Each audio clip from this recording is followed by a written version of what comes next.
आज हम डिस्कस करेंगे small intestine and large intestine के बारे में। जैसे यहाँ पर हम अपने सामने डायग्राम में देख रहे हैं डाइजेस्टिव सिस्टम, जिसे कि निज़ाम में इंहिज़ाम कहा जाता है। यहाँ पर उसमें हम देख रहे हैं स्ट्रक्चर जिसे कि कहा जाता है स्मॉल इंटेस्टाइन, यानी कि छोटी आंत। जैसे यहाँ पर हम देख रहे हैं ये जो रीजन है ये है स्मॉल इंटेस्टाइन, और इसी तरह से ये बाहर जिसको हम अभी ड्रॉ कर रहे हैं लाइन, ये जो रीजन है इसे कहा जाता है लार्ज इंटेस्टाइन। अब अगर हम बात करें जो छोटी आंत है, जो स्मॉल इंटेस्टाइन है, वो किस तरह की होती है, तो उसमें हम देखते हैं कि वो थोड़ी सी लंबी है, नैरो है, यानी कि वो थोड़ी सी तंग है। इसके साथ साथ हम देखते हैं कि वो कैसा स्ट्रक्चर है, क्वाइल्ड, यानी कि अगर हम ड्रॉ करें तो हम देखते हैं कि इस तरह का जो स्ट्रक्चर है उसे हम कहते हैं कि क्वाइल्ड स्ट्रक्चर। अब अगर हम साथ में लेंथ की बात करें कि जो हमारी स्मॉल इंटेस्टाइन है उसकी लंबाई कितनी है, तो हम देखते हैं कि ये तकरीबन 6 से 8 मीटर लंबी होती है, यानी कि काफ़ी लंबी होती है। अब अगर हम साथ में देखें कि जो स्मॉल इंटेस्टाइन है उसको हम फर्दर डिवाइड कर सकते हैं 3 पार्ट्स में। जैसे यहाँ पर हम अपने सामने डायग्राम में देख रहे हैं कि जो हमारा स्टमक है, हमारा मैदा है, उसके साथ डायरेक्ट जो फर्स्ट पार्ट जो कि हमें यहाँ पर नजर आ रहा है लाइट येलो से कलर का, ये जो रीजन है स्मॉल इंटेस्टाइन का इसे कहा जाता है ड्यूडेनम। उसके बाद हम देख रहे हैं कि यहाँ से जो रीजन स्टार्ट हो रहा है जो कि हमें पर्पलिश से कलर का नजर आ रहा है, जामनी से रंग का, इसे कहा जाता है जुजिनम।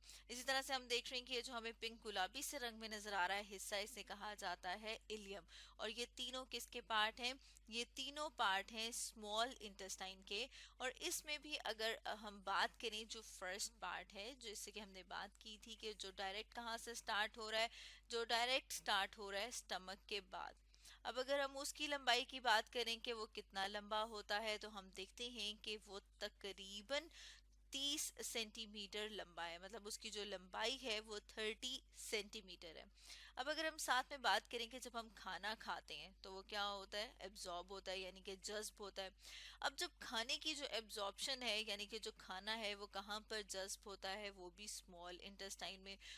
अब अगर हम अपनी स्मॉल इंटेस्टाइन का एक हिस्सा थोड़ा सा बड़ा करके देखें, थोड़ा इनलार्ज करके देखें, तो जैसे यहाँ पर हमें नजर आ रहा है, ये क्या है, ये स्मॉल इंटेस्टाइन का अंदरूनी हिस्सा है।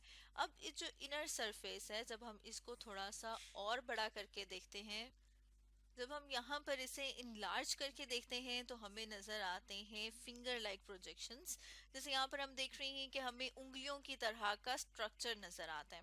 अब इस हिस्से को जब हम और बड़ा करके देखते हैं, तो जैसे यहाँ पर अब हमें और ज्यादा क्लियर नजर आ गया कि जो फिंगर लाइक प्रोजेक्शन है जिसे विलस कहा जाता है। जैसे यहाँ पर हम देख रहे हैं कि जो बहुत सारे हैं तो उसे हम विलाय कहते हैं, लेकिन जब हम एक की बात करेंगे तो हम कहेंगे विलस। अब हम देख रहे हैं कि जब हम खाना खाते हैं तो वो कहाँ पर आएगा, वो हमारे स्टमक, हमारे मैदे से होता हुआ हमारी छोटी आंत स्मॉल इंटेस्टाइन के जब इस रीजन में आता है, जैसे यहाँ पर हम देख रहे हैं, यानी कि जो उसका ये रीजन है जिसे कि ल्यूमेन कहा जाता है। अब हमने देखा कि खाना कहाँ पर मौजूद है, इस एरिया में मौजूद है। अब यहाँ से जो खाना है जो कि अब किस फॉर्म में आ गया है, बहुत छोटे छोटे हिस्सों में तकसीम हो चुका हुआ है, वो अब इस विलस की मेम्ब्रेन से होता हुआ आएगा इस रीजन में जहां पर मौजूद होती हैं ब्लड कैपिलरीज। जैसे यहाँ पर हम अपने सामने देख रहे हैं, और अगर हम इसको थोड़ा ब्लैक से ड्रॉ करें तो ये जो हमें नजर आ रही हैं ये हैं ब्लड कैपिलरीज। अब ब्लड कैपिलरीज जो हैं वो बहुत ही बारीक होती हैं, बहुत छोटी छोटी सी होती हैं। अब ये जो खुराक हमने खाई थी जो कि अब किस फॉर्म में आ गई है, इस फॉर्म में आ गई है कि वो यहाँ से पास होती हुई किधर तक आएगी, ब्लड तक आएगी। और ब्लड जैसे कि हम जानते हैं कि वो क्या करता है, पूरी बॉडी में सर्कुलेट करता है, तो ब्लड के जरिए से खुराक पूरी बॉडी तक, या फिर हम कह सकते हैं कि बॉडी के हर हिस्से, हर सेल तक पहुंचाई जाती है। अब जब हमने बात की स्मॉल इंटेस्टाइन की, जब हमने देखा कि खुराक जो है जो अब जस्ट हो गई थी, उसके बाद जो बाकी मटेरियल यहाँ पर मौजूद है वो कहाँ पर मूव कर जाता है, वो चला जाता है हमारी लार्ज इंटेस्टाइन में, यानी कि जो हमारी बड़ी आंत है। जैसे कि यहाँ पर हम देख रहे हैं ये वाला रीजन जो है ये क्या है, ये हमारी लार्ज इंटेस्टाइन है। जैसे कि हम बात कर रहे थे कि जो फूड है वो क्या करेगी, वो मूव करेगी स्मॉल इंटेस्टाइन से लार्ज इंटेस्टाइन में।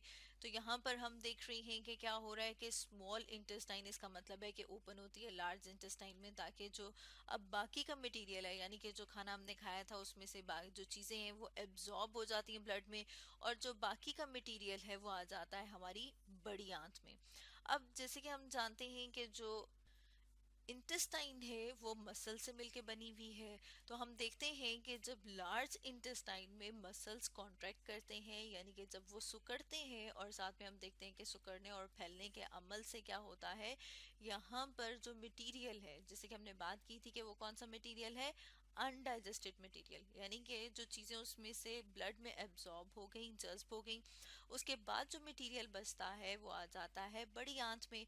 और फिर बड़ी आंत जो है वहाँ पर जो मसल्स मौजूद हैं वो कॉन्ट्रैक्ट करते हैं और रिलैक्स करते हैं, और इस तरह से हम देखते हैं कि वो जो वेस्ट मटेरियल है वो मूव करता जाता है आगे की तरफ। और जैसे जैसे वो मटेरियल आगे की तरफ मूव करता है, तो अगर उस मटेरियल में मौजूद है वाटर, यानी कि पानी, साथ में हम देखते हैं कि अगर सॉल्ट और कुछ मिनरल्स, यानी कि अगर कुछ नमकियात अगर उसमें अभी भी मौजूद हैं, तो वहां से दोबारा उन्हें जज्ब किया जाता है और ब्लड स्ट्रीम में भेजा जाता है। अब जब हम देखते हैं कि अब उसमें से वाटर, सॉल्ट, जैसे कि हमने बात की थी कि पानी, नमकियात, जितने भी मिनरल्स हैं वो सारे के सारे जज्ब हो जाते हैं। अब जो मटेरियल बचा है वो क्या है, वो बिल्कुल फाजिल मादा है, जिसे कि फीसिस कहा जाता है। अब हम देखते हैं कोई भी वेस्ट मटेरियल हो तो उसे बॉडी के अंदर तो नहीं रखा जाएगा, उसे क्या किया जाता है, उसे बॉडी से बाहर मूव कराया जाता है। लेकिन बॉडी से बाहर मूव करने से पहले ये जो फीसिस हैं, इन्हें थोड़े टाइम के लिए इस रीजन में स्टोर किया जाता है जिसे कहा जाता है रेक्टम।